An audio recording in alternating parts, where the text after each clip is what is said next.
Hello everyone, कैसे हैं आप सभी। आज आप सभी के लिए एक बहुत ही मोटिवेशनल इंटरव्यू लेकर आए हैं। हमारे साथ हैं आनंद कुमार, जिनकी CSIR नेट जे आर एफ में उनकी रैंक ऑल इंडिया रही है 41, जो कि बहुत बड़ी बात है। और बड़ी बात इसलिए है क्योंकि इनकी जो एजुकेशनल बैकग्राउंड रहा है वो कोई बहुत बड़ी यूनिवर्सिटी से नहीं है, जैसे DU, IIT, NIT ऐसे किसी कॉलेज से नहीं है। इनका जो संघर्ष रहा है काफ़ी लंबा रहा है, क्योंकि 2020 से ये ऑलरेडी, मतलब तब से हमारे टच में जब ये प्रिपरेशन कर रहे थे IIT जैम के लिए। बट वही था, कम समय होने की वजह से और कम रिसोर्सेज होने की वजह से इन्होंने अपनी प्रिपरेशन को जारी रखा और फाइनली जो सफलता उनको तब उतनी नहीं मिल पाई जितनी डिज़र्व करते थे, अब वो इनको मिली है इनकी मेहनत करने पर, ऑल इंडिया रैंक 41।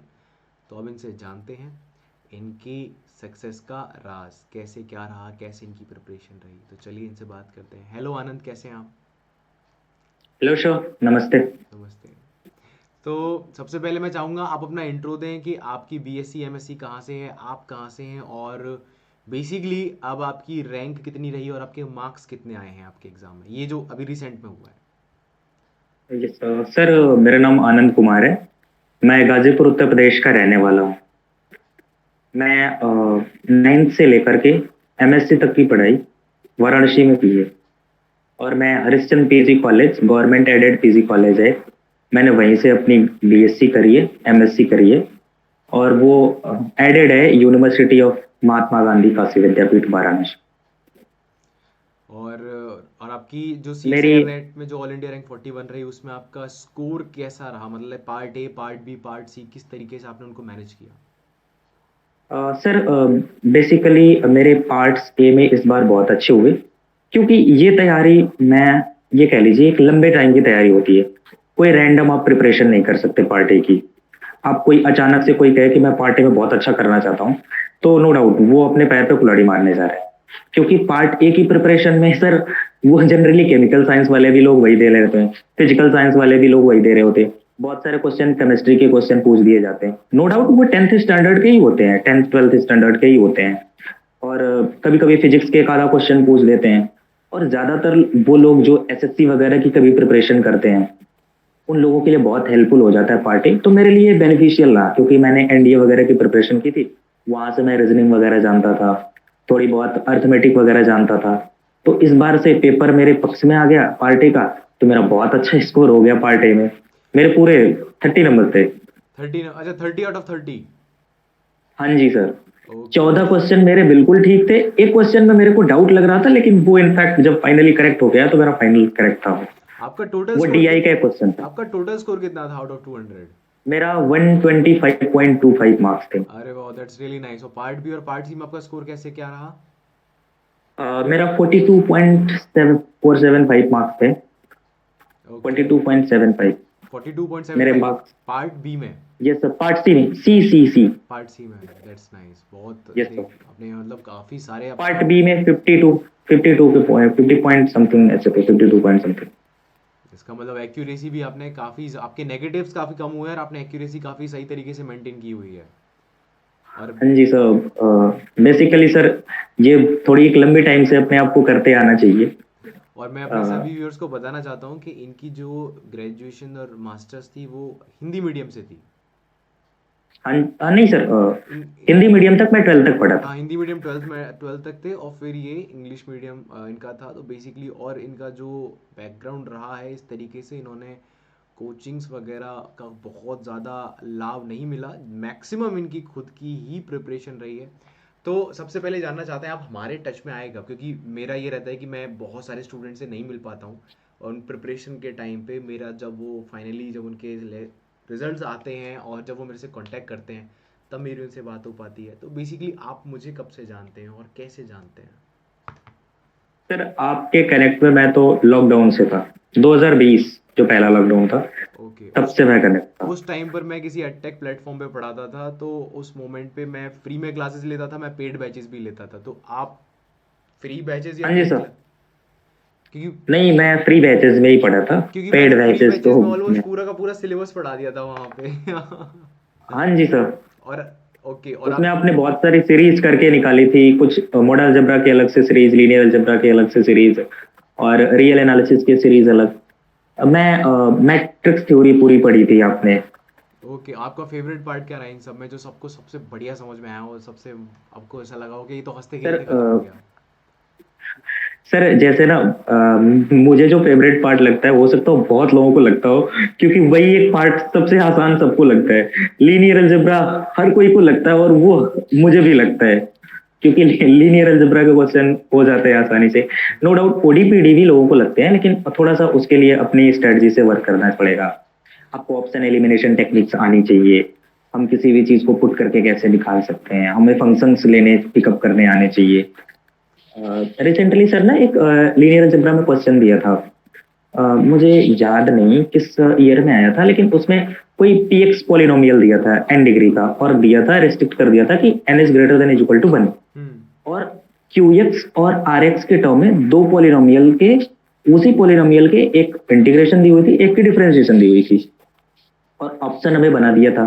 एक दे दिया था कि जो Q and R linearly independent है, लीनियरली डिपेंडेंट है, या ये एक्स के पावर एन प्लस वन के कॉम्बिनेशन में लिखे जाएंगे, एक्स के पावर एन के कॉम्बिनेशन में लिखे जाएंगे।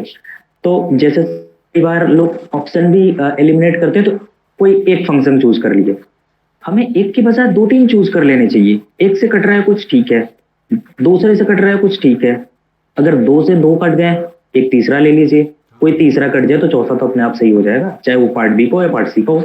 एलिमिनेशन बहुत इजीली हो जाता है फिर उससे। हाँ जी सर।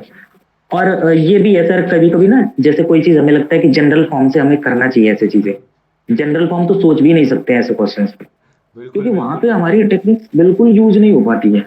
जनरल फॉर्म तो बहुत ज़्यादा लेंथी पड़ जाता है, तो मतलब मेरा भी स्ट्रैटेजी रहता है कि क्यों ना उनको छोटे छोटे एग्जांपल्स के थ्रू हाँ जी, हाँ जी ऑप्शंस को सर। कैंसिल आउट किया जाए, और जो करेक्ट ऑप्शंस है वो तो लास्ट में बच ही जाते हैं।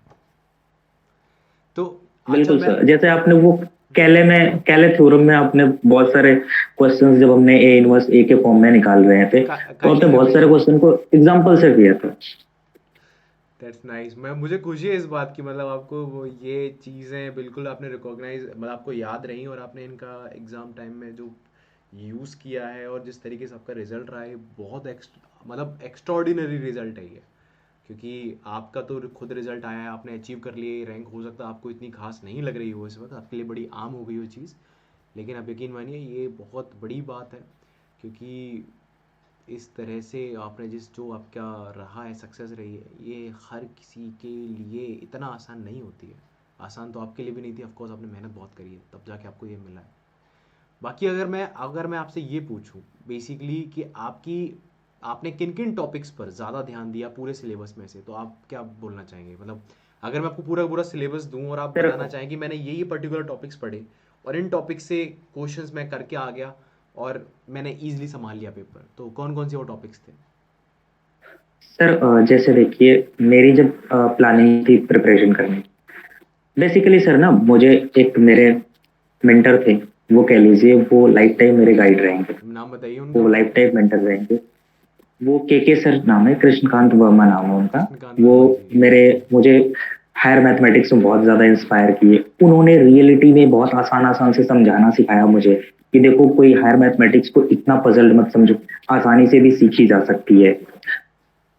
उनके थ्रू मुझे ऐसा लगा, कॉन्फिडेंस बहुत खूब आया, और मैं बार बार उनके पास जाया करता, तो वो पढ़ाया करते। अभी वो मतलब जेई वाले बच्चों को ज्यादा पढ़ाते हैं, वो जेई की प्रिपरेशन कराते हैं। वाराणसी में आईआईटी बीएचयू है, मैं उसी के बगल में रहता हूँ। अच्छा। आई रियली विश आपको हाँ, पीएचडी के बीएचयू लिए के मैं बगल में रहता आई रियली विश आपको पीएचडी के लिए आईआईटी बीएचयू ही मिले, बिल्कुल घर के बगल में। हूँ। तो thank you sir, I will apply it. Okay, तो भाई बट तो सर मैं हम्म, उनके पास वो उन्होंने मुझे ज्यादा इंस्पायर किया।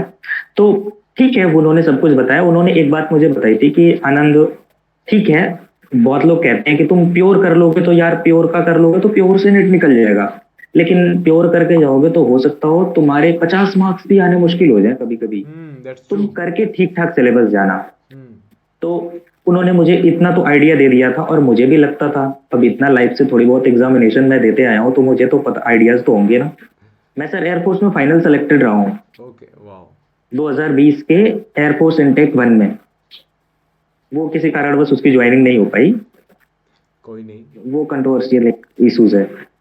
लेकिन सर मुझे तो इतना तो आइडियाज है ना कि एग्जामिनेशन में हम जितना पढ़ के जाते हैं उसका 70 या कह लीजिए 50 to 60% हम यूज कर पाते हैं।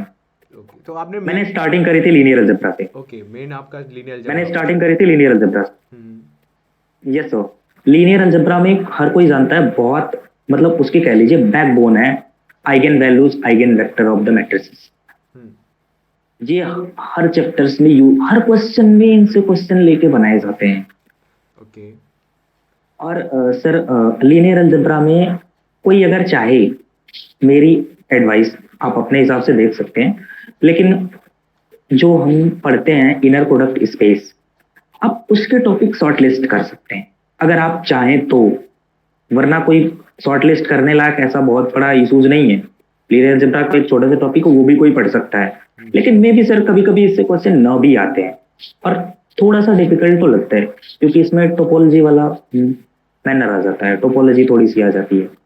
तो लोगों को ऐसा लगता है थोड़ा सा चिड़चिड़ापन, क्योंकि आसान आसान सा सीखते सीखते आते हैं लीनियर अलजेब्रा में, और एक बैग से वैसा लगता है वो टोपोलॉजी वाला मैटर चलने लगता है। तो कोई अगर चाहे तो छोड़ सकता है, बाकी लीनियर अलजेब्रा से स्टार्ट सबको भी करनी चाहिए। आसान सा टॉपिक लगता है और पढ़ना भी चाहिए। इसके बाद मॉडल अलजेब्रा रियल एनालिसिस हर कोई करता है। मॉडल अलजेब्रा रियल एनालिसिस मैंने भी करी।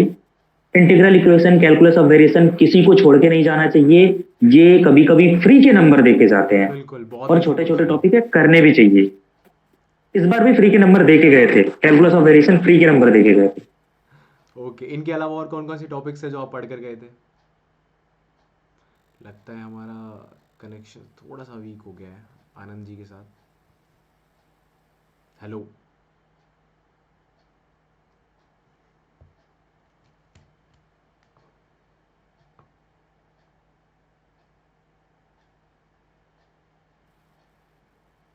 हेलो। हेलो।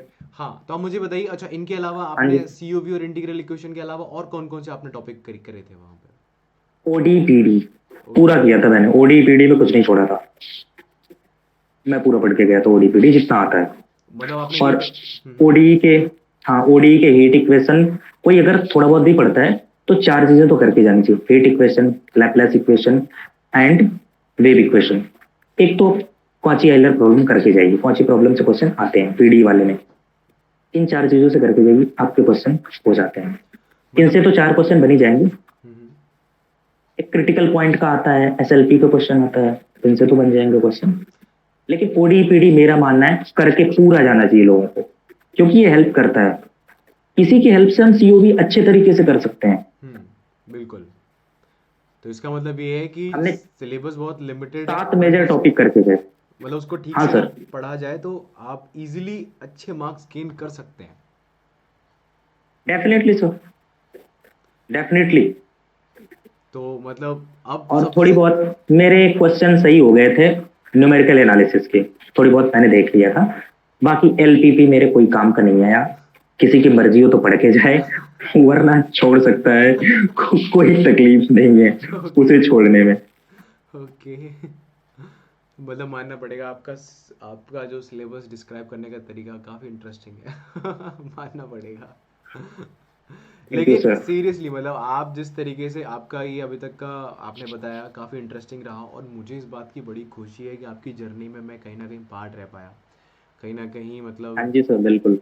वही तो मतलब 2020। बहुत सारे आपने, मैं एक इंटरेस्टिंग फैक्ट बता दूं आपको। मुझे ना कई बार जिस सर ने कह दिया कि एक्लेन फॉर्म में चेंज करो, जो मेरे सर पढ़ाते थे मुझे, वो जनरली मैं उनसे कह नहीं पाता था कि सर एक बार एक्लेन फॉर्म मुझे अच्छे से बता दो। फिर। उनके सामने मैं कह नहीं पाता था, क्योंकि वो, अगर मैं कहता तो वो कहते तुम्हें एक्लेन फॉर्म नहीं आती, तो क्या तैयारी कर रहे हो, ये भी कह सकते थे। तो मतलब मैं उनसे कह नहीं पाता था कि सर एक्लेन फॉर्म बता दो। तो मुझे बहुत बार प्रॉब्लम होती थी, बहुत बार प्रॉब्लम आती थी।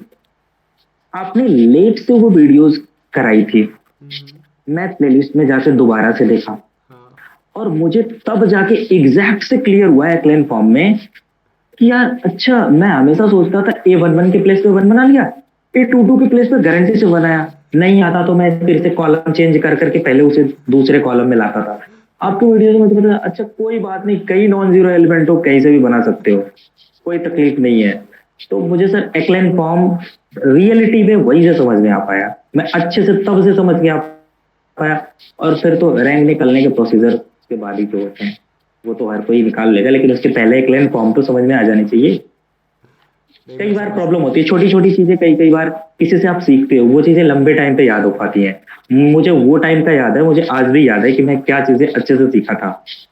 नहीं, बाकी आपकी बात चीजें तो बिल्कुल सही है। डेफिनेशन नो डाउट बहुत सारे लोग कराते होंगे, लेकिन हाँ, जो चीजें जैसे जिसको समझ में आ जाए, जिसके लिए जो बेटर हो।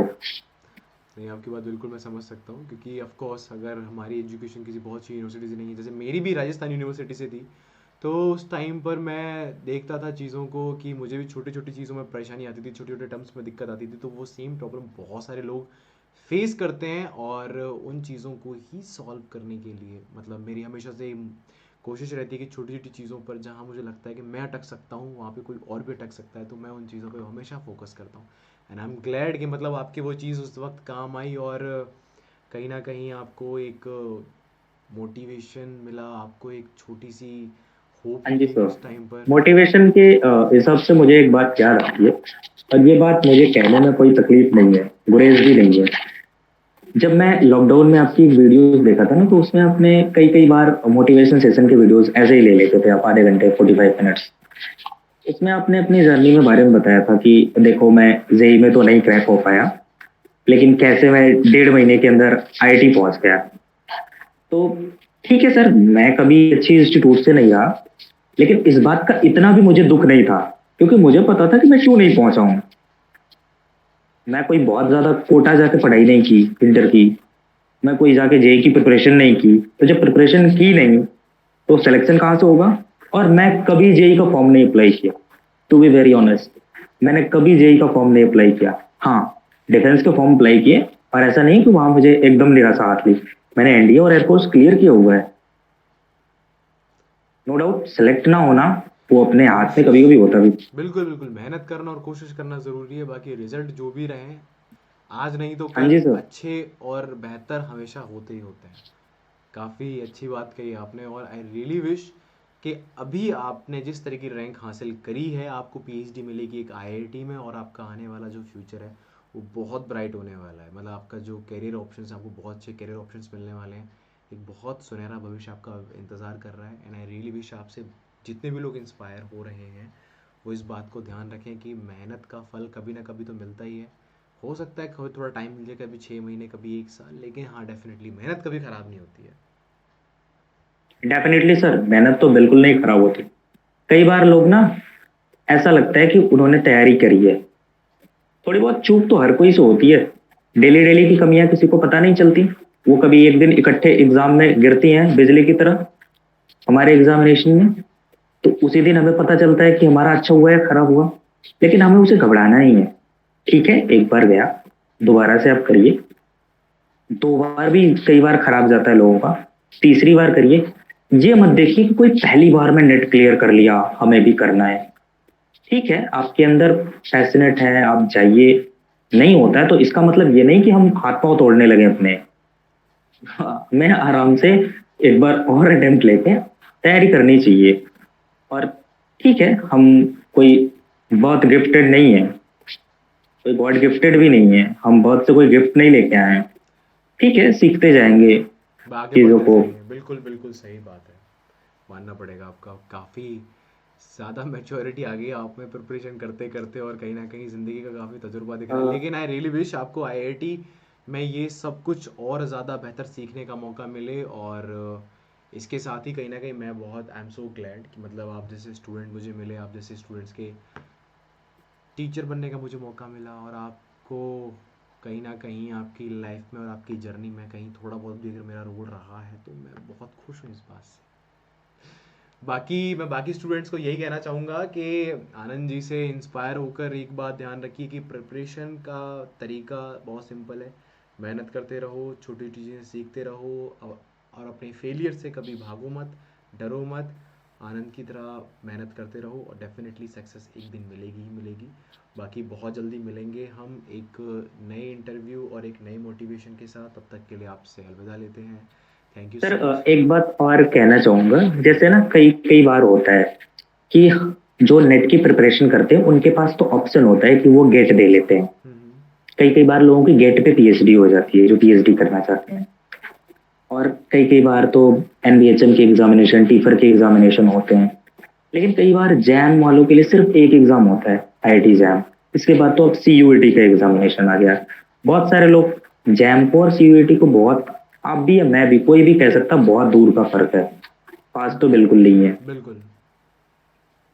तो लोग कई बार टारगेट बना के चलते हैं 1 साल का। ठीक है, आप अपना टारगेट बना के चलिए, लेकिन ऐसा नहीं है कि आप 1 साल तैयारी मन से किए हैं तो अगर आपका नहीं होता है।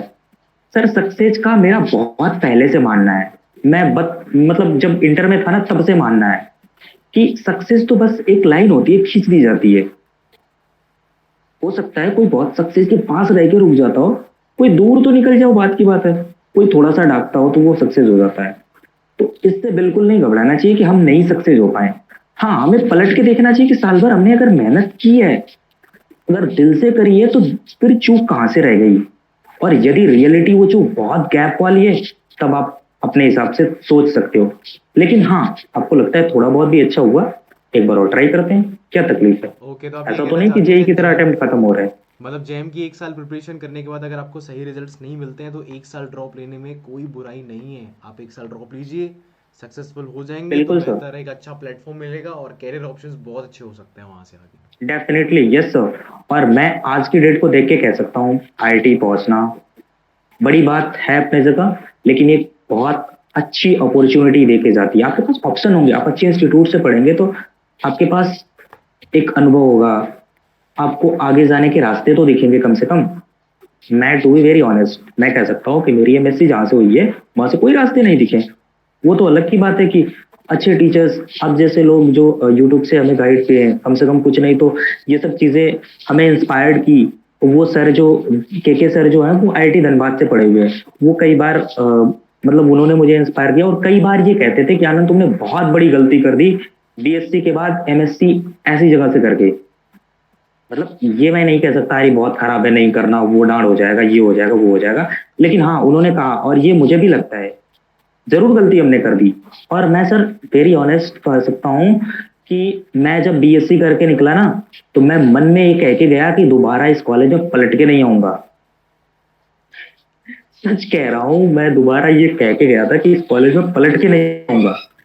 लेकिन हाँ, आना पड़ा। हो सकता हो कॉलेज के जो मेरे टीचर्स कभी के देख ले तो बुला के भी मुझसे पूछ सकते हैं कि इतना इतना भी बुरा कोई नहीं है। लेकिन हाँ, मैं समझ प्रॉब्लम तो सकता हूँ, बहुत सारी होती थी। आपने अपना बार ऑलरेडी आईआईटी पर सेट किया था तो मैं आपका वो समझ सकता हूँ। तो लेकिन एक चीज़ अच्छी है कि अभी आपने जो इतना मेहनत करी है, जो इतना ज़्यादा आपका रहा है पूरा पूरा संघर्ष, उसका जो रिजल्ट आया है वो इतना एक्स्ट्रॉर्डिनरी है कि आप डेफिनेटली किसी बहुत अच्छी आईआईटी में जाओगे, वहाँ पीएचडी करने का मौका मिलेगा और आपका जो आने वाला टाइम है बहुत बहुत ज़्यादा अच्छा होने वाला है। सर एक बात और बोलना चाहूंगा, जैसे ना अपने सर्कल, अगर किसी के अच्छे सर्कल हैं तो बना के रखना चाहिए। अगर कोई प्रिपरेशन करने वाले साथ के 3-4 बंदे हैं, फोन से भी कनेक्ट हो, दूर से भी कोई दिक्कत नहीं। कोई दूसरे स्टेट का हो, कोई दूसरे स्टेट से, जैसे जैम की प्रिपरेशन करते वक्त आपके 4 साथी हैं, तो बना के रखना चाहिए क्योंकि आप उसी फील्ड में रहते हो। क्योंकि हो सकता हो, अब सर आप खुद देखिए ना, हमारे आसपास पढ़ने वाले कितने लोग आईआईटी की प्रिपरेशन करते हैं, जेई की प्रिपरेशन करते हुए बहुत मिल जाएंगे, लेकिन इन सब की बहुत कम मिलेंगे। मैं ये कह सकता हूँ कि मेरे 2 दोस्त एकदम मेरी नजरों के सामने अच्छी इंस्टीट्यूट में गए, वो मेरे से अच्छे से कनेक्ट थे। और इन वजह से उनकी कनेक्टिविटी से मैं ये तो जरूर कह सकता हूँ उनके अंदर टैलेंट अच्छा था, वो जो कुछ भी उस टाइम पे मेरे से अच्छे इंटेलिजेंसी से सोच सकते थे, अच्छी उनकी प्रिपरेशन थी, वो पहुंच गए बहुत जल्दी। तो मैं ये तो जरूर सोच सकता था कि ये जा रहे हैं तो रास्ते मेरे लिए भी छोड़ के जा रहे हैं। और ये बात उसने, मेरे एक दोस्त ने कही भी थी, वो नीरज नाम है उसका, उसने कहा भी था कि आनंद ज्यादा घबराने की जरूरत नहीं है, तैयारी करते रहो। मैं कई बार कहता था कि यार क्या होगा मेरे जैसा, तो कहता था कि इतना काहे सोचते हो। लेकिन अभी आपका जो रिजल्ट रहा है, डेफिनेटली मैं यही कहूँगा कि आईआईटी से पास आउट, आईआईटी से अगर कोई एमएससी करके पास आउट हुए हैं और वो भी आपकी तरह प्रिपरेशन कर रहे हैं, तो डेफिनेटली आपका जो रिजल्ट रहा है वो कहीं ना कहीं आपको उनके बराबर या फिर उनसे आगे लेकर जाएगा। आपके लिए अपॉर्चुनिटी कहीं ना कहीं उनसे ज़्यादा रहेंगी, आपको प्रायोरिटी उनसे ज़्यादा मिलेगी आप पर ध्यान और आप पे फोकस प्रोफेसर्स का उनसे कहीं ज़्यादा रहेगा। आपके रिजल्ट और आपकी रैंक को देखकर मैं इस बात को दावे से कह सकता हूँ। सो बिल्कुल सही कहा आपके दोस्त ने, घबराने की ज़रूरत नहीं थी। ऑफ कोर्स अभी तो बिल्कुल खुश रहने की ज़रूरत है आपको। जितना समय हो आराम से घर हाँ पे जी सर। बिताइए। पीएचडी जैसी आपकी स्टार्ट होगी, डेफिनेटली आपको ज़्यादा टाइम नहीं मिलेगा घर पे स्पेंड करने के लिए, तो अभी मैक्सिमम टाइम अपने घर पे बिताइए, अच्छे से खुश रहिए और आदत डालिए कि अब जितना हो सके उतना और ज़्यादा और इन्वॉल्व रहना है पढ़ाई में। बाकी इसी के साथ अभी हम चलते हैं, मिलते हैं आपसे बहुत जल्दी, और मैं पूरी कोशिश रहेगी आप जिस भी कॉलेज में जाओगे आपसे डेफिनेटली मिलने ज़रूर आएंगे। Thank you sir. मैं मेरी भी कोशिश रहेगी एक बार कम से कम मिल तो ले। Thank you. Definitely definitely. बाकी thank you so much guys, मिलते हैं आप सभी लोगों से बहुत जल्दी एक नए इंटरव्यू के साथ। तब तक आप लोगों से विदा लेते हैं। So thank you so much, take care.